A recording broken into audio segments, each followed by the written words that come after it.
Welcome to Suman TV. నేను మీ నవీన్. ఈ video చూసేవాళ్ళు కరెక్ట్గా 55 సంవత్సరాలు వెనక్కి వెళ్ళండి. అంటే 1970వ సంవత్సరంలోకి వెళ్తే డయాబెటీస్ ప్రపంచ లెక్కల ప్రకారం అప్పుడు 2 నుంచి 2.5% మాత్రమే ఉన్నది. ఇప్పుడు 2025లో 11.8 నుంచి 12 వరకు అయితే ఉంది అని చెప్పేసి ఈ గణాంకాలు చెప్తా ఉన్నాయి. అసలు ఒకప్పటికి ఇప్పటికి ఎందుకు ఇంటికి ఒక డయాబెటిక్ పేషెంట్ తయారయ్యారు? అప్పటి లైఫ్ స్టైల్ ఏంటి, ఇప్పుడు మనకున్న లైఫ్ స్టైల్ ఏంటి, ఈ డయాబెటిక్ని ఏ విధంగా మళ్ళీ మనం రివర్స్ చేసుకోవచ్చు, హోమియోపతిలో దీనికి సంబంధించిన మెడిసిన్స్ ఏమున్నాయి, వీటన్నిటి గురించి కూడా మాట్లాడదాం. మనతో ఉన్నారు celebrity homeopathy expert doctor Chetan Raju గారు. హాయ్ సార్, నమస్తే అండి. నమస్తే సార్. సార్, ఫస్ట్ థింగ్ మీకు స్పెషల్లీ థ్యాంక్స్ అండి. ఎందుకంటే మన వీడియో చూసి ఈ ప్రాబ్లం ఉన్న వాళ్ళు ఎవరైనా కాల్ చేశారంటే వాళ్ళకి కన్సల్టేషన్ ఫ్రీగా ఇస్తూ ఉన్నారు మీరు.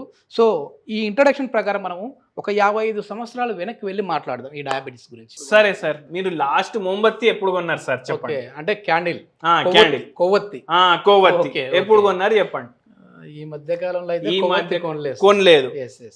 ఎట్లా అయిపోయింది? బర్త్డేలకి కేక్ మీద పెట్టిస్తా అంతే. ఇంకా దాని విలువ పోయింది మాక్సిమం.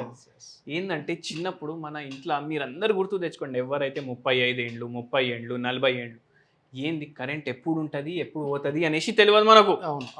అయితే మనం మోంబత్తీలు కొనేసి పెట్టుకుంటుండే, అరే నైట్ టైం కరెంట్ పోతే జర మోంబత్తి పెట్టుకుందాం అనేసి. అయితే ఎట్లా అయితే టైం ప్రోగ్రెస్ అయింది, లైఫ్ ఏమో ఈజీ అయింది, అవునా కదా? ఇంకా ఈ కొవ్వొత్తుల కంటే కూడా నాకు ఒకటి బాగా గుర్తుంది సార్. అంటే మనం అంత వెనక్కి వెళ్తా ఉన్నాం కాబట్టి ఏంటంటే ఒక సీసా ఉంటది, ఆ సీసాలో కిరసనాయిల్ ఒక ఒత్తి పెట్టేవాళ్ళు. సో అది కూడా చాలా మంది ఇంట్లల్లో లైట్ కనెక్షన్ కూడా లేకపోతుండే. అంటే జీవితం ఎంత కష్టం ఉండే కదా. ఇది మీరు బోల్డ్ పెన్ తోటి గోల్డెన్ అక్షరాలలో స్వర్ణ అక్షరాలలో మీరు రాసుకోవచ్చు. జీవితం ఎంత కష్టం ఉండే, అంత పెద్ద రోగాలు లేకుండే, చిన్న చిన్న రోగాలు ఉంటుండే. ఎట్లయితే జీవితం ఈజీ అయింది కదా, అట్లా అట్లా రోగాలు పెరిగిపోతాయి. ఇది వాస్తవం. ఇప్పుడు సింపుల్ ఎగ్జాంపుల్ తోటి చెప్తా. నాకు పుట్నాల పొడి రైస్ లో కలుపుకొని కొంచెం నెయ్యి వేసుకొని తినడం చాలా ఇష్టం. అయితే మీకు కూడా ఏమైతుంది అంటే చిన్నప్పుడు నానమ్మకి అరే జరా ఈ అంటే ఒక్కొక్కసారి లేకపోతుండే కదా పొడి. ఏం చేస్తుండే, ఒక బండరాయిది అది ఉంటుండే, దాంతో దంచి పొడి తయారు చేస్తుండే మనం ఇంట్లో. ఇప్పుడు దోశలు ఇడ్లీలు వేసుకుంటాం కదా, దానికి చట్నీ కూడా దాంట్లోనే తయారు చేస్తుండే, దంచి ఇసుర్రాయిలో తయారు చేస్తుండే. దాని అర్థం ఏంది, మీరు ఇప్పుడు ఇన్ని డబ్బులు 10,000 50,000 కట్టేసి జిమ్లకు పోతారు, వాకింగ్ చేస్తారు, అప్పుడు ఖర్చు లేకుండానే మనం ఎక్సర్సైజ్ చేసుకుంటాం, అవునా కదా? వారంలో 4 సార్లు అయితే చట్నీ తయారవుతుంది, 2 సార్లు ఏదో పొడి తయారవుతుంది, ఏదో మన గింజలు ఉంటాయి కదా ధనియా గింజలు, అవి పొడి చేయాలి, ఏదో పని ఉంటుండే. మళ్ళా మిక్సీ వచ్చింది, మిక్సీ వచ్చినాక ఈ పనులు తగ్గినాయి. 2 నిమిషాలు కూడా పట్టేస్తారు అట్లా వేయడం. మా భార్యని ఎప్పుడన్నా పల్లీలు పుట్టే అయిపోయిందంటే ఒక 2 నిమిషాలు చేసేస్తాను. అట్లా ఏమైంది, అరే చేతులు లాగుడు పెరిగింది, ఎందుకంటే దీనికి ఎక్సర్సైజ్ ఉంటలేదు కదా, చేతులు లాగుడు పెరిగింది. మళ్ళా తర్వాత ఏమైంది, ఇప్పుడు ఈ మధ్యనే ఒక పేషెంట్ మన దగ్గర షుగర్ వ్యాధికి వచ్చిండ్రు, ఇన్సులిన్ పైన ఉన్నారు. ఈ పేషెంట్ కి సొమ్ము చాలా ఎక్కువ ఉంది, వీళ్ళకు డబ్బు బాగుంది, అంటే తినడానికి కూడా ఒక ఏదో మిషన్ ఉంటుంది వాళ్ళ ఇంట్లో, తినేసి డైరెక్ట్ ఇట్లా లిక్విడ్, అంటే ఆ లెవెల్లో వాళ్ళు రిచ్ అనమాట. అయితే ఏందంటే ఎక్కడ మొత్తం సెంట్రల్ ఏసీ ఇల్లు, మళ్ళా ఇప్పుడు వాళ్ళ దగ్గర ఫ్రిడ్జే, ఒక బెడ్రూమ్ ఫ్రిడ్జ్ ఎట్లా అని అనుకోండి, అన్ని వస్తువులు పెట్టుకోవడానికి వస్తుంది అన్నట్టు ఉంటది. ఇప్పుడు హస్బెండ్ వైఫ్ ఇద్దరు ఉంటారు ఇంట్లో, ఇద్దరు అమ్మాయిలు ఉన్నారు వాళ్ళకు, వాళ్ళేమో పెళ్ళిళ్ళు అయిపోయి వాళ్ళు ఉంటున్నారు వాళ్ళ ఫ్యామిలీతో. అయితే ఏంది అంటే ఇప్పుడు వీళ్ళకు పని చేసుకోవడానికి అంత అవ్వదు. ఇప్పుడు వీళ్ళకు ఏంది అంటే మేమే వండుకోవాలి అనేసి కూతుర్లేమో ఇంటికి వచ్చి భోజనం తయారు చేసి పోతారు. రసం వండుతాం కదా, ఇది ఫ్రీజర్ లో వెళ్ళిపోతాయి. సాంబార్ వండుతాం కదా, ఇది ఫ్రీజర్ లో వెళ్ళిపోతుంది. ఇట్లా రసం సాంబార్ ఫ్రీజర్ లో పెట్టి వీళ్ళు 4 రోజులు తింటారు గరం చేసి. ఇప్పుడు ఫ్రిడ్జ్ ఏమో ఇట్లా ఉంటుండే కదా ఫస్ట్, ఇప్పుడు 2 డోర్ 3 డోర్ 4 డోర్ అనేసి ఇట్లా తయారైంది.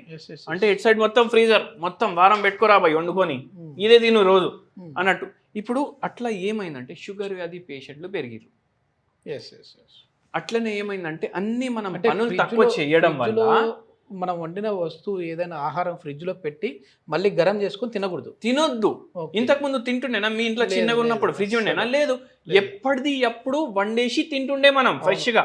ఎస్. పాలు కూడా ఎంత ఇవాళకి సరిపోతుంది అంతే పాలు తీసుకొస్తుండే. ఇప్పుడు 3-4 రోజులు పాలు ఒకటే రోజు తీసుకుంటాం. మళ్ళీ మళ్ళీ ఎక్కడ తిరుగుతాం ఎక్కడ తిరుగుతాం రా బాయ్, తీసుకున్నాం మళ్ళీ ఆఫీస్ ఉంటుంది.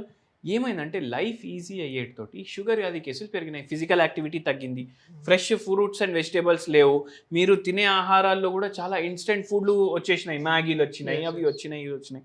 ఈ పేషెంట్ ఎవరైతే వచ్చారు కదా, మనం ఒకటే చెప్పినాం, రోజు ఒక జొన్న రొట్టె మీరు డిన్నర్లో తినాలి. ఓకే, మీరే చేసుకోవాలి. అరే సార్ నాకు చేసుకోనికి రాదు అంటే యూట్యూబ్లో చూడండి, నా వీడియోలు కూడా ఉంటాయి, మీరు వండేటోళ్ళు కూడా వీడియోలు ఉంటాయి, వాళ్ళు తయారు ఎట్లా చేయాలి అది కూడా, పిండి ఎట్లా కలపాలి అది కూడా చెప్పడానికి వీడియోలు ఉన్నాయి. అయితే అవి చేసుకొని మీరు తయారు చేసుకొని, లేదు దాంట్లో ఇట్లా కొట్టేసి, అరే అమ్మ అది కూడా ఫిజియోథెరపీ లాగా ఉంటుంది, మీకు ఇది కూడా ఎక్సర్సైజ్, ట్యాపింగ్, ఏదన్నా ఎక్సర్సైజే. మీరు ఎంత ఎక్కువ పని చేస్తే అంత తొందరగా షుగర్ వ్యాధి రివర్స్ అవుతుంది. ఈ పేషెంట్ మన దగ్గర 2 ఏళ్ళు వాడిన మెడిసిన్, లాస్ట్ కి మొత్తం షుగర్ వ్యాధి తగ్గింది పేషెంట్. ఓకే, అంటే ఎన్ని నెలలు సార్? 2 ఏళ్ళు వాడి. 2 years. ఇన్సులిన్ మీద ఉండే 1 year కి మనం ఇన్సులిన్ బంద్ చేసి హోమియోపతి మందులకి తీసుకొని వచ్చినాం.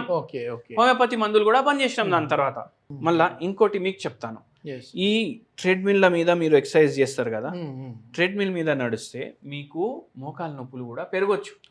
ఇప్పుడు నేను ఎక్సర్సైజ్ చేయండి అంటే ట్రెడ్మిల్ కొనడం కాదు, మీరు పార్క్ వెళ్ళండి, ఆ గ్రాస్ మీద నడవండి, ఆ మట్టి మీద నడవండి.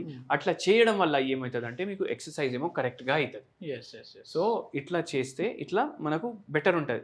మనం చూడండి ఎటువంటి పరిస్థితిలో వచ్చినామంటే, మనం సంపాదించేసి డబ్బులు కట్టి మనమే పని చేస్తున్నాం. అట్లాంటి సైకిల్ దొక్కాలంటే ఇంట్లో సైకిల్ తెచ్చి పెట్టుకొని ఆఫీస్ కి పోవాలంటే సైకిల్ మీద పోతుండే, మంచిగా హెల్దీగా ఉండేవాళ్ళు. ఇప్పుడు సైకిల్ తొక్కడానికి జిమ్కి వెళ్ళి డబ్బులు ఖర్చు పెడతా ఉన్నారు. అవును, అట్లా అయిపోయింది. పెద్ద పెద్ద గజెటెడ్ ఆఫీసర్లు సైకిళ్ళ మీద ఆఫీస్కి పోతుండే, అవునా కాదా? ఇప్పుడు ఏమైంది, ఫిజికల్ యాక్టివిటీనే లేకపోయేసరికి ఇన్ని కేసులు పెరుగుతున్నాయి. అంతా ప్రాసెస్డ్ ఫుడ్. ఇప్పుడు మొగుడు పెళ్ళాం ఇద్దరు ఉంటారు ఇంటికాడ, ఇద్దరు ఉద్యోగాలు చేసుకుంటారు, వారంది మొత్తం ఒకటే రోజు వండి పెట్టుకుంటారు, డైలీ గరం చేస్తారు తింటారు పోతారు, గరం చేస్తారు తింటారు పోతారు, అవునా కాదా? ఏమవుతుంది, మొత్తం బాడీ గట్ హెల్త్ ఖరాబ్ అవుతుంది. గట్ హెల్త్ ఖరాబ్ అయితే షుగర్ వ్యాధి వచ్చాడు కామన్ అయిపోతుంది. మళ్ళీ ఇంకా ఎందుకు పెరిగింది షుగర్ వ్యాధి? ఇన్సామ్నియా అంటే నిద్రలేని సమస్య, గట్ హెల్త్ ప్రాబ్లమ్స్, మళ్ళీ దాంతో ల్యాక్ ఆఫ్ ఫిజికల్ యాక్టివిటీ, దాని తర్వాత ఏంది వెయిట్, ఒకటి వెయిట్ తర్వాత ఏంది మనకు ఆల్కహాల్, మళ్ళీ దాని తర్వాత స్మోకింగ్, ఇవన్నిటి వల్ల పెరిగింది. ఇది over a period of time ఎక్కువైతుంది. ఒకప్పుడు మంచిగా చెట్టు కింద నిద్రపోయినా, అంటే పెద్ద పెద్ద మంచి మెత్తని పరుపులు లేకపోయినా నిద్ర వచ్చేది. ఇప్పుడు ఏసీలు పెట్టుకుంటున్నా నిద్ర రావట్లేదు, అంటే ఇన్సోమియా ప్రాబ్లం వచ్చేసింది. ఏసీ మీరు వేసుకుంటారు. ఇప్పుడు ఇంతకు ముందు ఎండ ఉంటే కూడా భరిస్తుండే, చలికాలం ఉంటే కూడా భరిస్తుండే. అయితే ఇప్పుడు ఎట్లా అయిపోయింది, ఎండ రాగానే ఏసీ అయిరాబాయి అనేసి 24 గంటలు ఇంట్లో ఏసీ నడుస్తుంది. దానివల్ల కూడా జాయింట్స్ మీద ప్రభావం పడుతుంది, మజిల్స్ మీద ప్రభావం పడుతుంది, మీ మెటబాలిక్ యాక్టివిటీ మీద కూడా ప్రభావం పడుతుంది. మెటబాలిక్ యాక్టివిటీ మీద ప్రభావం పడడం వల్ల మీ ప్యాన్క్రియాస్ కూడా ఎఫెక్ట్ అవుతుంది, అవునా కదా? 100%. అట్లా అయి షుగర్ వ్యాధి కేసులు పెరుగుతున్నాయి. ఈ పేషెంట్కి మొత్తం షుగర్ వ్యాధి మనం తగ్గించినాం. ఒక హోమ్ రెమెడీ కూడా చెప్పినాం. ఓకే. ఫస్ట్ మనం ఏం చెప్పినామంటే, మీ పని మీరు చేయాలి, మీ పని మీరే చేయాలి. అది ఫస్ట్ హోమ్ రెమెడీ అంటా నేను. మంచిగా ఎవరి ఇల్లు వాళ్ళే వుడ్ చేసుకోవాలి, ఎవరి బాత్రూమ్ వాళ్ళే క్లీన్ చేసేసుకోవాలి. ఇప్పుడు బాత్రూమ్ క్లీన్ చేయడానికి కూడా యాప్ ఉంది, మీరు ఆలోచించండి. అట్లా అయిపోయింది జీవితం. ఇప్పుడు మీరు చూడండి, ఇప్పుడు అయితే ఆర్టిఫిషియల్ ఇంటెలిజెన్స్ వచ్చింది. హే సిరి అని చెప్పేసి వానికి చెప్తే వాడు జవాబు ఇస్తుంది. ఒకరోజు ఎట్లా అయిపోతుంది, హే సిరి క్లీన్ మై బాత్రూమ్ అంటే అది బాత్రూమ్ సాల్వ్ చేస్తుంది. అప్పుడు ఇంకా క్యాన్సర్లు పెరుగుతాయి, ఒక చిన్న రోబో కూడా వస్తుంది ఇంట్లోకి. అయితే అట్లా అయిపోయింది. అయితే నేను ఒక హోమ్ రెమెడీ చెప్తాను. ఏంది అంటే, మీరు డైలీ 1 కప్పు దీంట్లో మీరు జిన్సెంగ్ టీ చేసుకోండి. Ginseng tea. Okay. Ginseng tea చేసుకునేటప్పుడు మీరు ఏం గుర్తుపెట్టుకోవాలంటే, దీంట్లో 2 మిరియాల గింజలు, 2 ఇలైచీ గింజలు, ఇవి దంచేసి వేసి చేసుకోవాలి. ఓకే. వీటిలో యాంటీ ఆక్సిడెంట్స్ ఎక్కువ ఉంటాయి, షుగర్ వ్యాధికి చాలా మంచిది. అండ్ మనం హోమియోపతి మందులు వాడితే పూర్తిగా షుగర్ వ్యాధి రివర్స్ అవుతుంది. ఓకే. ఓకే. ఇది డైలీ తాగండి. మార్నింగ్ ఒకసారి మీరు చాయ్ తోటి రీప్లేస్ చేసేస్తే దానికైనా మంచి విషయమే లేదు. ఓకే, బెటర్, చాలా బెటర్. ఇది చేసుకోండి, తాగండి మంచిగా. షుగర్ అది మీకు బెటర్ అవుతుంది. యాంటీ ఆక్సిడెంట్ రిచ్ ఉంటుంది, యాంటీ ఇన్ఫ్లమేటరీ ప్రాపర్టీస్ ఉంటాయి, ఆక్సిడేటివ్ స్ట్రెస్ తగ్గిస్తుంది బాడీలో, మంచిగా ఉంటుంది. ఎస్, ఇది మొత్తానికి ఏంటంటే చాలా మంది కూడా కాఫీ టీలు ఎక్కువగా తాగుతూ ఉంటారు. అట్లాంటి వాళ్ళు అయితే ఇట్లాంటి టీని అయితే టేస్ట్ చేసి చూడండి, మీ హెల్త్కు మంచిది. అదేవిధంగా దీనికి సంబంధించి హోమియోపతి మెడిసిన్స్ కూడా ది బెస్ట్ మెడిసిన్స్ ఉన్నాయని చెప్పేసి చేతన్ రాజు గారు చెప్తున్నారు. మీరు సార్తో మాట్లాడంటే సార్ కాంటాక్ట్ నెంబర్ ప్రొవైడ్ చేస్తూ ఉన్నాము, మీరు నేరుగా సార్తో మాట్లాడచ్చు. ఈ వీడియో చూసి కాంటాక్ట్ అయిన వారికి అయితే కన్సల్టేషన్ ఫ్రీగా ఉండబోతా ఉంది. Thank you sir, thank you.